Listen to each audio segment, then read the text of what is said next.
Énergie mécanique d'une chaîne. Une chaîne de masse M 1 kg, uniformément répartie sur sa longueur L égale 80 cm.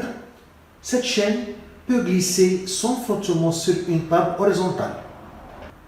Initialement, la chaîne est maintenue immobile par un opérateur et la partie de la chaîne qui pend a pour longueur D égale 40 cm. Une fois lâchée sans vitesse, à t égale à 0, la chaîne se met à glisser. À l'instant t, la partie de la chaîne qui pend a une longueur z et la vitesse a pour valeur v. On prend G égale 9,8 N par kg et la table horizontale comme niveau de référence pour l'énergie potentielle du pesanteur. 1. Déterminer l'énergie mécanique du système Terre-chaîne. 2. Calculer la vitesse de cette chaîne juste au moment où elle quitte la table. 1. L'énergie mécanique du système.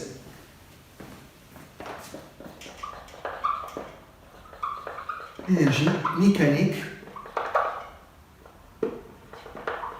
du système. Du système Terre-chaîne.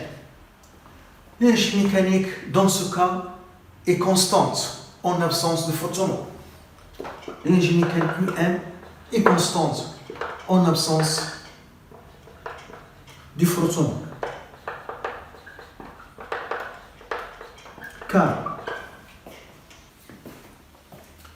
l'énergie mécanique est constante en absence de frottement, car la chaîne, au cours de son mouvement, elle est soumise à son poids et à la réaction R de la table. La réaction R de la table, dans ce cas, est verticale, car il n'y a pas de frottement. Donc le vecteur force, la réaction R, est perpendiculaire au vecteur déplacement. Donc la force R, qui est une force extérieure pour le système chaîne-terre, ne travaille pas. Donc le travail de R est égal à 0, car le vecteur force-réaction est perpendiculaire au vecteur déplacement. Il y a aussi le poids. Le poids travaille et le poids est une force intérieure pour le système chaîne-terre. Le travail de poids s'écrit est égal à moins delta EPP égale à l'opposé de la variation de l'énergie potentielle de pesanteur. Et puisque le travail de poids s'écrit de cette façon, on dit que le poids est une force conservative. Donc la seule force qui est travaillée ici, c'est le poids, qui est une force intérieure conservative. La force extérieure, seule qui existe, c'est R, ne travaille pas. Donc c'est pourquoi l'énergie mécanique est constante. Donc l'énergie mécanique est égale à l'énergie cinétique plus l'énergie potentielle de pesanteur. L'énergie potentielle de pesanteur pour le système chaîne-terre EPP est égal à moins M fois G fois Z plus une constante C. Pourquoi moins? Car on a choisi l'axe OZ orienté vers le bas. Lorsqu'on choisit OZ vers le haut, on met ici plus. Et puisqu'on a ici choisi l'axe OZ orienté vers le bas, donc on doit avoir ici un signe moins, car je dois avoir, lorsque Z augmente, EPP augmente. C est une constante qu'on détermine en choisissant un état de référence pour l'énergie potentielle de pesanteur. Et l'état de référence choisi ici, c'est EPP égale à 0, on Z égale à 0. Voilà. Donc on a EPP égale à 0, on Z est égal à 0. Et je remplace ici EPP par 0 et Z par 0. Et je trouve C égale à 0. Donc l'énergie potentielle de pesanteur, c'est moins NGZ. Maintenant, on calcule l'énergie mécanique. On détermine l'énergie mécanique du système chaîne-terre. Donc, il faut utiliser les données. On va la calculer en un point où nous avons des données, ou bien à l'instant où nous avons des données. Nous avons des données à l'instant t égale à 0. On a abandonné la chaîne sans vitesse initiale. Dans cette position, à t égale à 0. Donc, on a des données pour t égale à 0. Donc, on va utiliser ces données pour calculer l'énergie mécanique du système. Donc, l'énergie mécanique, En, est égale à l'énergie mécanique à t égale à 0, qui est constante. Donc, En à t égale à 0 est égal à EC à t égale à 0 plus EPP à t égale à 0. EC à t égale à 0, l'énergie cinétique du système à t égale à 0 est égal à 1 demi n V0 au carré. À t égale à 0, on a abandonné la chaîne sans vitesse initiale. À t égale à 0, on a abandonné la chaîne sans vitesse initiale. Donc V0 est égal à 0. Donc EC à t égale à 0 est égal à 0. L'énergie potentielle de pesanteur à t égale à 0. L'énergie potentielle de pesanteur à t égale à 0. Ici, il y a deux parties. Une partie pour la chaîne qui se trouve sur la table et l'autre partie qui est verticale. Donc, on va calculer l'énergie potentielle de pesanteur pour chaque partie. Donc, c'est égal à EPP1, la partie 1, qui est horizontale, à t égale à 0, plus EPP2, la partie verticale, à t égale à 0. Ici, partie horizontale, et sa partie verticale. Pour la partie horizontale, on a Z égale à 0. On a EP égale à 0 pour la partie horizontale. Donc EP1 égale à 0. EPP1 à t égale à 0 est égal à 0. EPP2 à t égale à 0. Pour la partie verticale, la partie verticale a une masse M2 et la partie horizontale a une masse M1. Donc il faut considérer M2.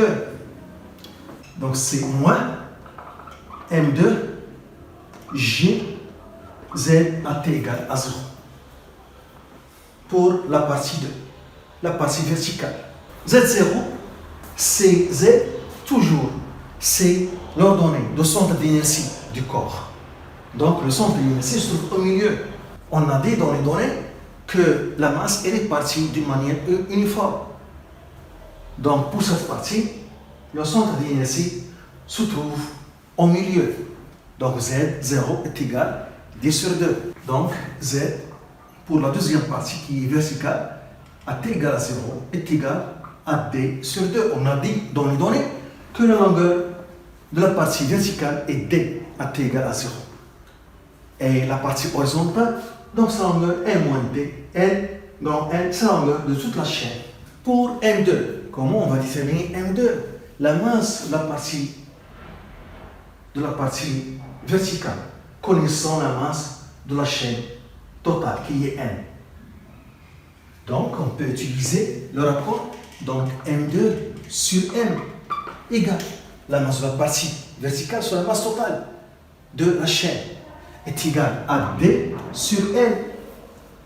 D, la longueur de la partie verticale, et L, la longueur de toute la chaîne. Pourquoi je peux utiliser cette relation? Car la masse est répartie de manière uniforme dans la chaîne. M2, c'est la masse de la partie verticale, de longueur D. L, c'est la masse de la chaîne, de longueur grand L. J'ai cette relation car la masse est répartie d'une manière uniforme dans la chaîne. Donc M2 égale ND sur L. Donc l'énergie mécanique En est égale à l'énergie mécanique à t égale à 0 car c'est une constante. Donc En est égal à EC à t égale à 0. Nous avons dit si EC est égal à 0 plus EPP à t égale à 0. Donc En est égal à EC est égal à 0 plus EPP est égal à 0. Donc il reste EPP2 plus EPP2 à t égale à 0. Donc En est égal à EPP à t égale à 0. Donc je remplace Voilà. M par son expression, M2 par son expression, et Z0 par son expression. Donc, EM est égal. EPP de A égale à 0. Voilà, donc je remplace M2 par son expression et Z0 par son expression. Donc, c'est moins M D sur L fois G fois D sur 2. Donc, l'énergie mécanique qui est constante est égale moins 1 demi N fois G fois D au carré sur L. Application numérique, EM est égal 1 demi M 1 kg, G 9,8, D 40 cm, 0,4 m, L 80 cm, 0,8 m égal.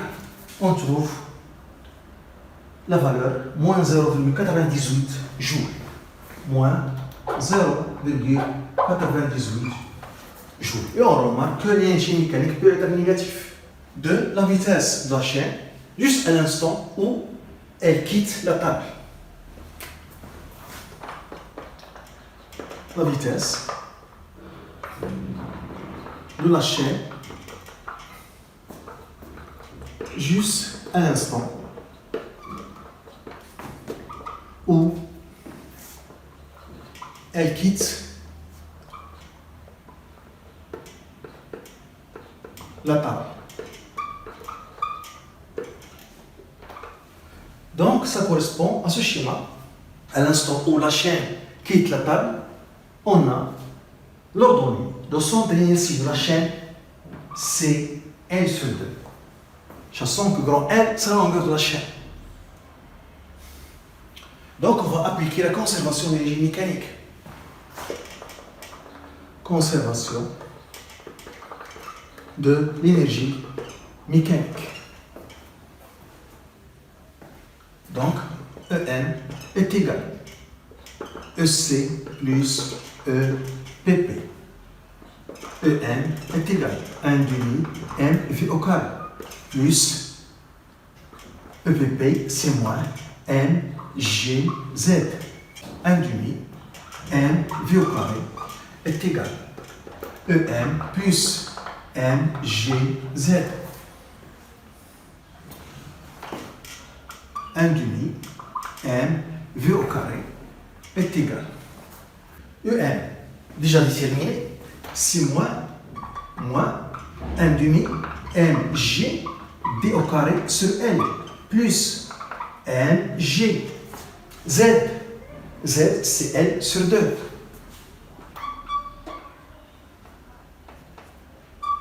L sur 2.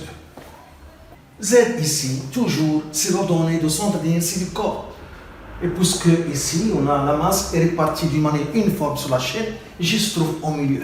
Ici, je vais factoriser par 1 demi MGL.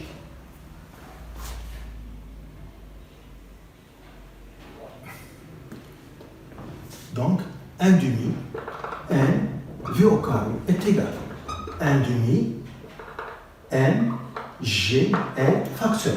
1, il y a ici 1 moins, il y a ainsi moins, D carré sur L carré. Je simplifie par 1 demi M. V au carré est égal G L 1 moins D au carré sur L au carré.